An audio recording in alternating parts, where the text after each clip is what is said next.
Had to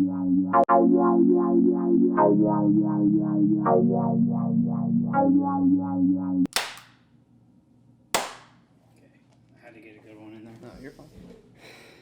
Welcome to Little Bit. It's your host Aiden, and with me today is my brother Garrett. What's going on, Garrett?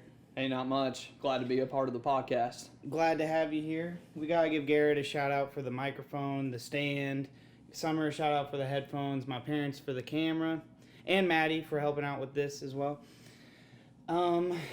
Yeah, and I've got to say it's been a humbling experience setting all this up because I have not been able to get two microphones to go, which I should. I just wanted to get it going, so I got one plugged in today. So hopefully next time there will be two microphones. Making moves. The Little Bit podcast is making some Little bit at a time. Yeah, incremental bits. Yeah. Oh my gosh, yes. So we actually recorded an episode, but there were other issues, so it was not uploaded. In that, we talked about your wedding. Yes. Last time I talked to you, one of the last times I talked to you guys, I'm not sure. I was saying I was writing my speech, for best man speech for his wedding. How did that speech go? Did it? I'm sorry. Whoa. How did the speech go? It didn't happen. Okay. I was about to say that it didn't happen. Exactly. Yeah. So you're right. Just a little joke. Yeah, that totally went right over my head. Anyway, yeah. So our wedding had to get postponed again, and that was due to we were COVID. close contacts, COVID, and we were already having to limit our wedding. So at that point, it kind of sucked to have to delay it, but we ended up deciding that it was for the best, so we moved it out into the summer. Hopefully the vaccine runs its course some, and if anything, we can have it outside. Right. One more thing. I am listening. I just forgot to say thank you, Summer, for a little bit. But yeah, so we're shooting for July is the new date. Is it July? Yeah, July 9th is the new date. So Right. we got some time, hopefully some nice weather. Third time's a charm. Third time's a It's charm. the third time planning this sucker. Yeah.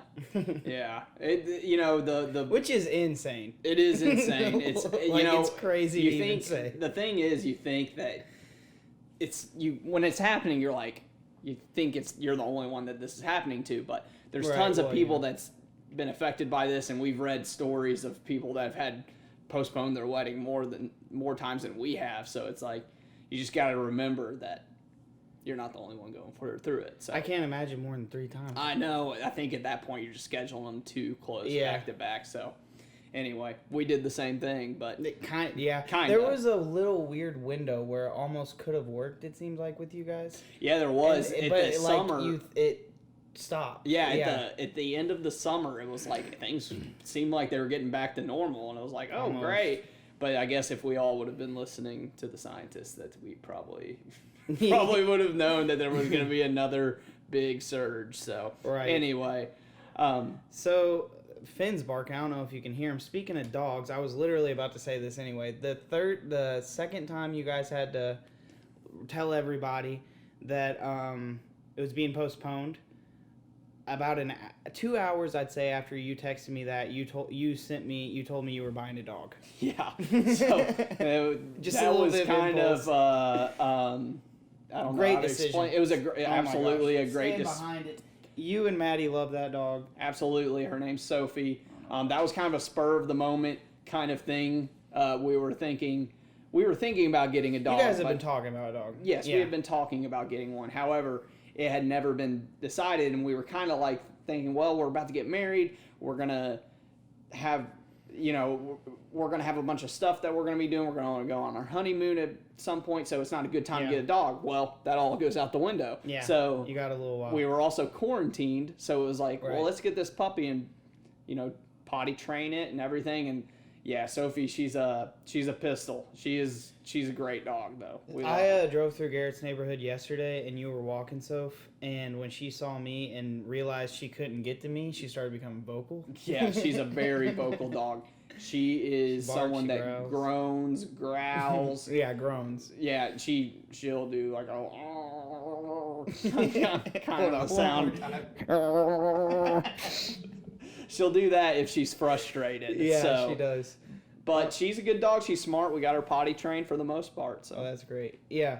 The type of dog you have, which is also what me and Summer have, which is also what our parents have, is it's like an umbrella type cockapoo. Oki's mixed with Cavalier Spaniel, and then I forget which type the other other ones are mixed with, but they're great little bastards. Gotta say they are. They're Sophie and Finn are much different from Oki and Tucker. Yeah, Tucker is probably the one that stands out the most as being, he doesn't have as big of a personality, he's just very loyal. Yes. Whereas the other two, Finn, Oki's a good dog, he listens, yes, and he does have a personality. Finn and Sophie are just bastards. Yeah, they're right. Just like they're all over the place, and they'll not listen and be completely fine with it. Yeah, and they're a lot of fun though. Yeah. Oki actually today, he didn't run off, but it was more than my liking with Oki. He usually stays extremely close. He stays at Summer's house, and I walk him off leash most of the time. Like not throughout the downtown area, but like when I take him to a woods, a little area, or just on that back road, it's not busy at all.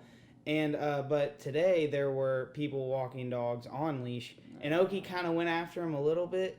And I dropped my tone, like, whatever, probably an octave or two. And he just looked at me and came back. But even, like, I don't know. I want him to get to the point where it's just... He just listens. Yes, just right there, no matter what. But he's pretty close to that, to be fair. That'll never happen with Sophie. Yeah, I don't even think with dogs it'll happen. Yeah. They're going to have their moment if something comes up and something interesting. They're just going to bolt anyway. It is a special type of dog to walk off leash. It is. It really is. I do understand that. Oh, Lord. So big dogs we don't have. No, we don't have any big dogs, and I'm kind of glad that we don't, because we were thinking about getting a Bernie Doodle. Right.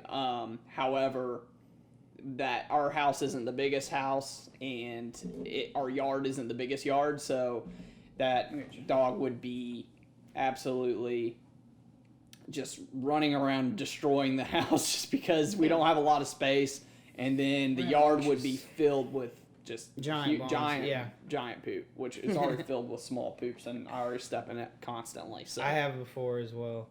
It's the way it is though. So when I was saying big dogs because I wanted to transition, how did IU look like last night? Were they big dogs? No, they were. They were.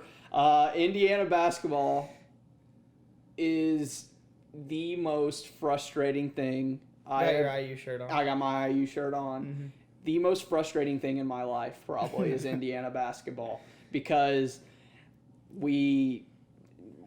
every year they get to a point where it's like, oh great, the season's over. We've lost. We lose a couple games in a row that we shouldn't, like last week to Purdue. Mm-hmm. Just awful. And then we're on the road against Iowa, the number 4 team in the country, with the National Player of the Year likely, and we beat them pretty good. What was the score? It was 81-69. Yeah. Last night I checked. When I checked, I don't even remember when in the game it was, but it was like they were down by 8. Yes. Indiana, they were. I got to give them credit. You know, they fought. They usually are a team that they fight and fight. They do. Mm-hmm. And then towards the end, things start to break down, especially on the road. But this game, they fought, and they were in foul trouble, and some of the young guys stepped up. How powerful is the road, and how powerful is the home advantage? That is interesting. So, for example, something interesting. This doesn't have to do with college basketball, but this has to do with the NBA. So I was listening to something the other day, a podcast, and they were saying that this is the first time in NBA history, or it's the second time already, that there's been 20 home losses by 20 or more points, so blowouts already, and they're only 13. So they're only like 13. The home team loses by 20 plus, and they're only about 14, 15 games into the season, and it's a 72 game season. So there's going to be a lot of home blowouts because. So that doesn't fare for the home. Well, yeah. I mean, home teams. They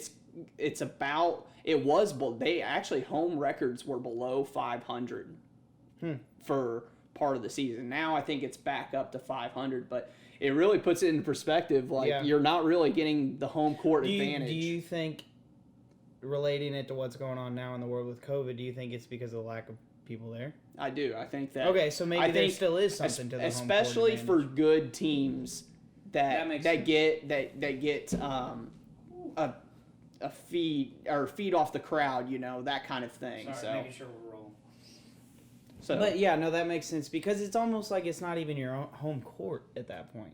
Yeah, no, exactly. That doesn't have the feel. Exactly. Yeah, it's kind of true. So maybe there are a couple. I think there's 2 stadiums that are allowing fans, but it's like 1,500 or something. So it's not a ton of fans, which that sounds like a lot, but in a 17,000, 18,000 arena, they're spaced out. I still think that they probably shouldn't do it anyway.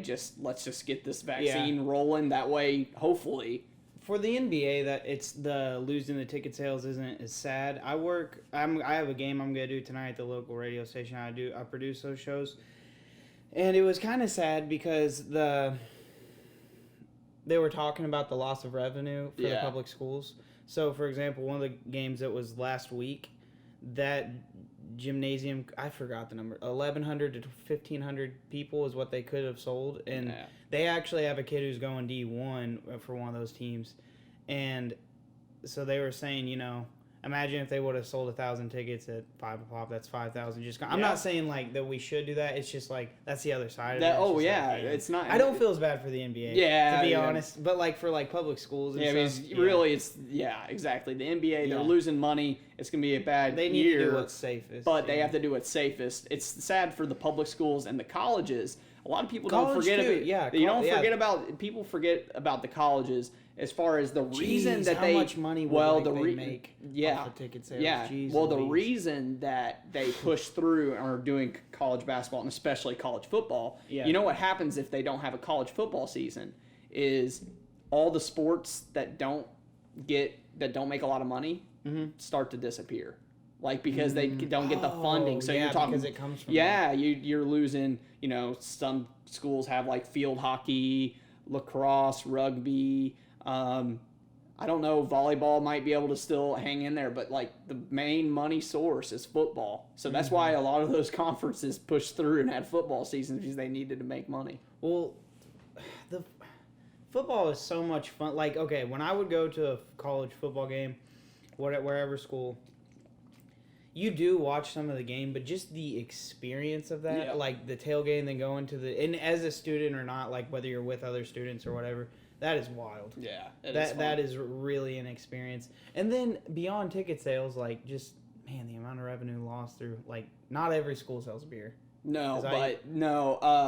Indiana was, I believe they're looking into, or no wait, they did start selling beer last last year, I think, not last year, the year before. I bet they make a lot of beer and wine. Yeah. I mean they're tall. They sell the tall boys, and I think they're like $8 a pop. So 16-ounce beer, Michelob Ultra, $8. That's I think wine. I think wine's $9. So Lord. And you're not getting the 16 ounces of wine. You're getting like probably 6 or something like that. Louise. Does not stop those college kids. Sorry, I keep checking my phone and standing up. I just want to make sure everything's still going. But I have... Hold on. I'm going to stop this video and start it just because I think it's about to stop.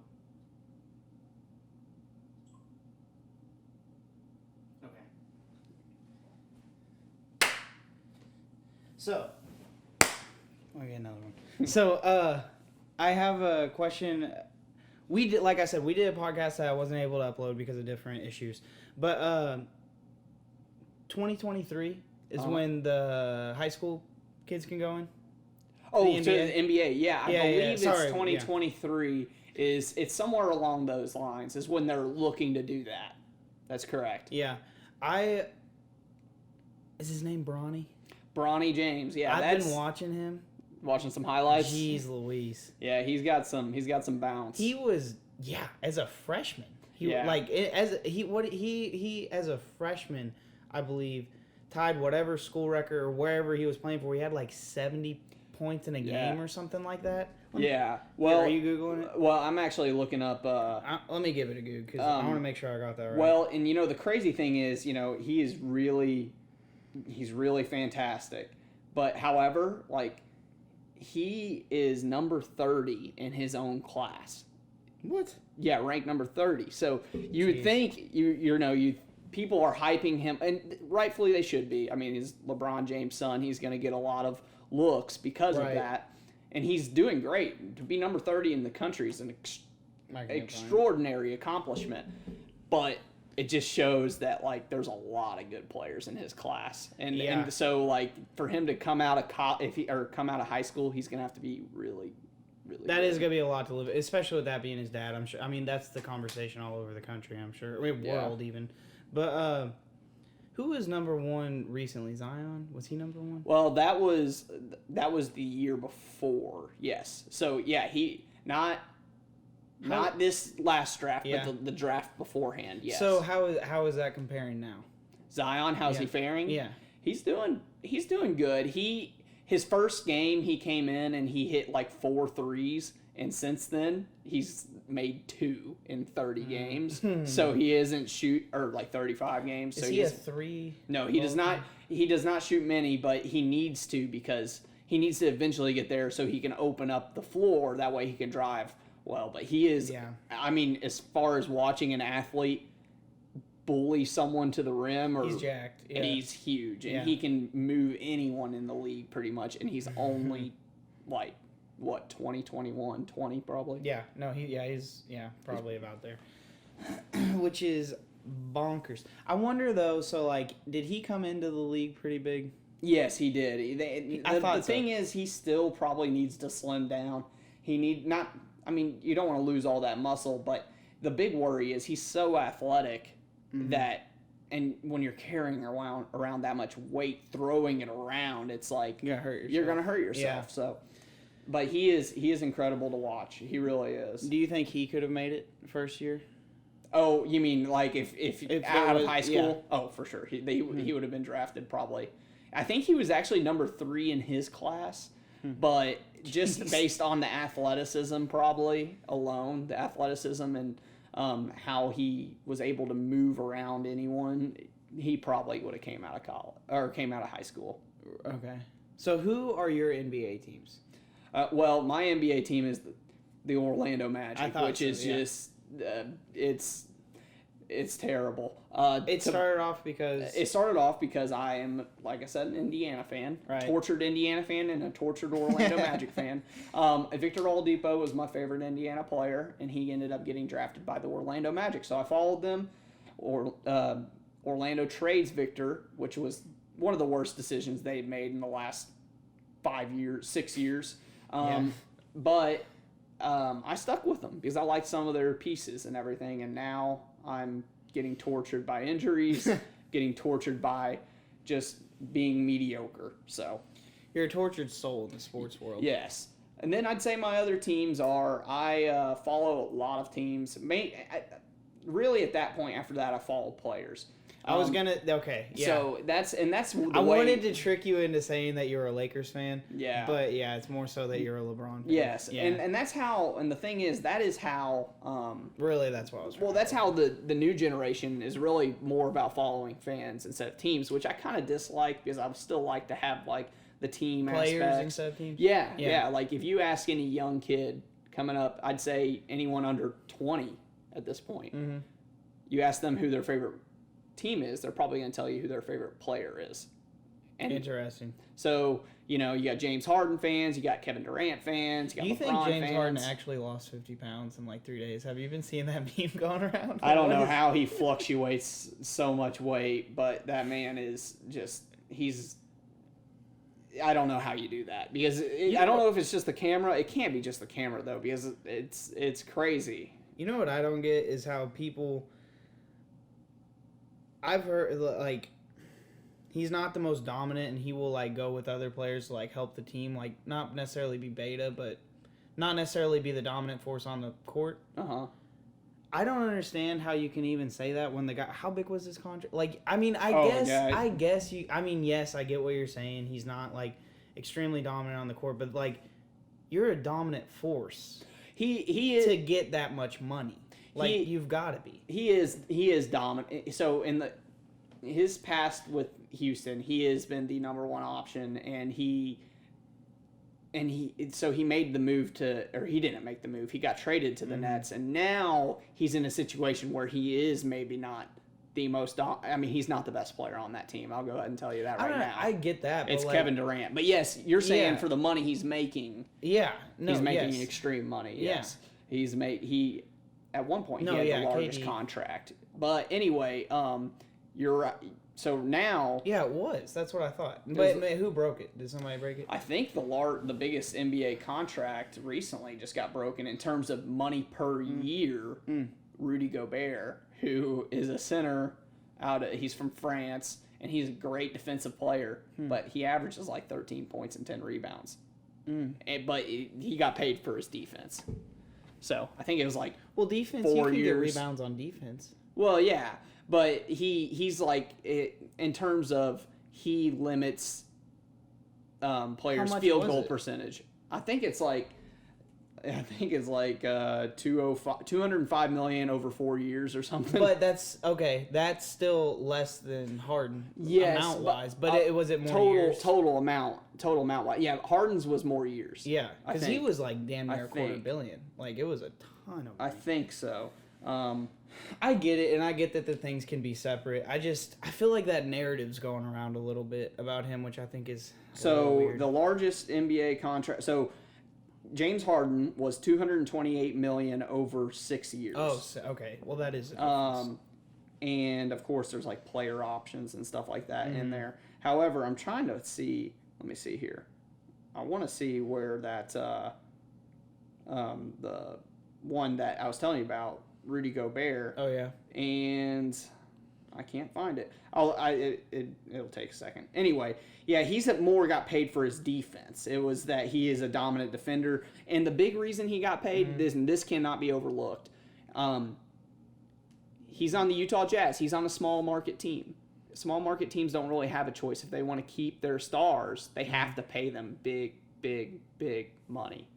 So because other than that, then people just flock to a big market team. Could it have anything to do with they're trying to buy the European space more? Like try to get more maybe fans following them. Yeah, get the hometown guy like potentially, I guess. But actually the biggest market for outside of the United States is China. Yeah, China has a huge following in the NBA. That's what I'm saying though. Like maybe they're trying but I'm sure there's plenty of European guys. Yeah. In the league. Oh yeah. There's the best player from Europe in the league is Luka Doncic now. Oh, yeah. And I always forget that he's not from the States. No, yeah. And that Rudy Gobert contract with a name like that, you'd think I'd know, but like $205 million over 5 years. Jeez.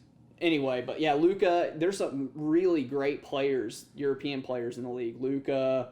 You got Kristaps Porzingis. You got.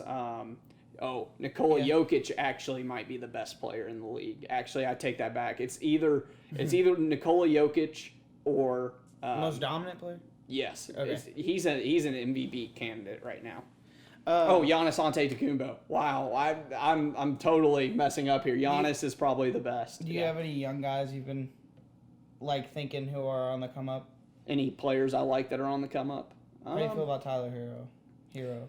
I like Hero. I think that there's a lot of people that I think he's good, but there was rumors going around that Miami Heat would not trade for James Harden because they didn't want to put him on the table, and I'm like, okay, that's just crazy at that point to me.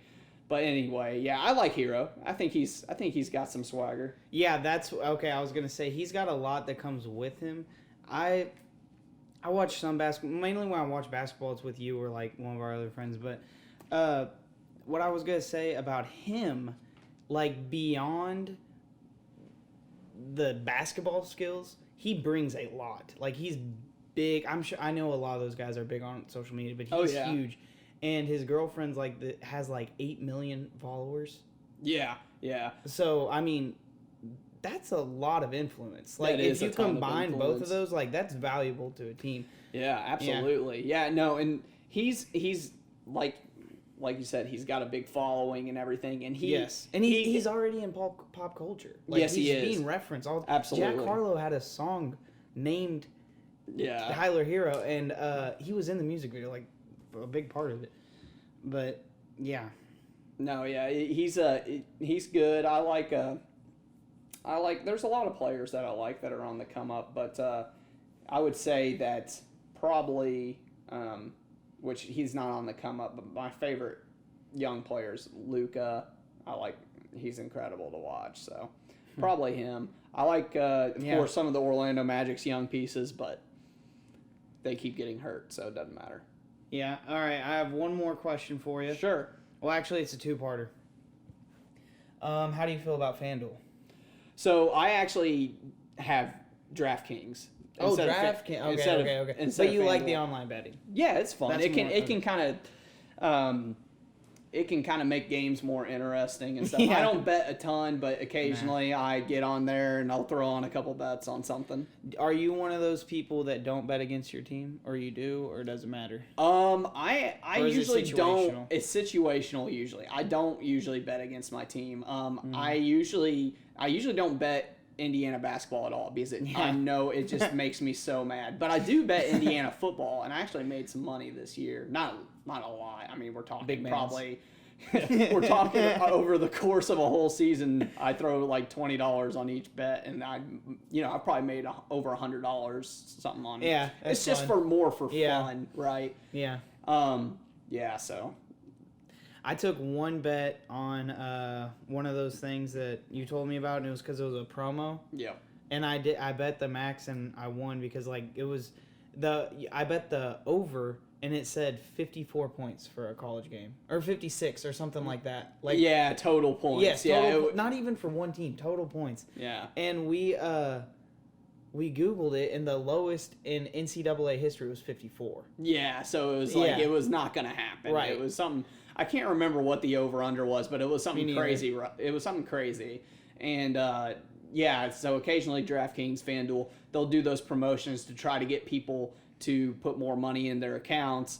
And then what happened? And then it got me to sign up. Yeah, it got you to sign up, and you smartly withdrew your money. It was the Most people don't. They get a taste of it, and they like it, and they bet more money on it. Right. And so I've only put money into DraftKings once. I've never pulled out any money, but wow. Oh, so you just keep. It's basically recycling the same money until hilarious. One day, hopefully, I win big, or I'm going to run out of money. Yeah. So. Well, I hope it's the former and not the latter. Yes, absolutely, for sure. Well, we're going to do this again. Thanks for coming on. Yeah, absolutely. I'd love to come back on here again. Maybe. Yeah, we might even have to have some sort of sports segment, like once every now and then. We'll just do a review. I'll come up with, because that was like the main part of this episode. I'll have to come up with. We can talk about that, what stuff we'll talk about. Yeah, absolutely.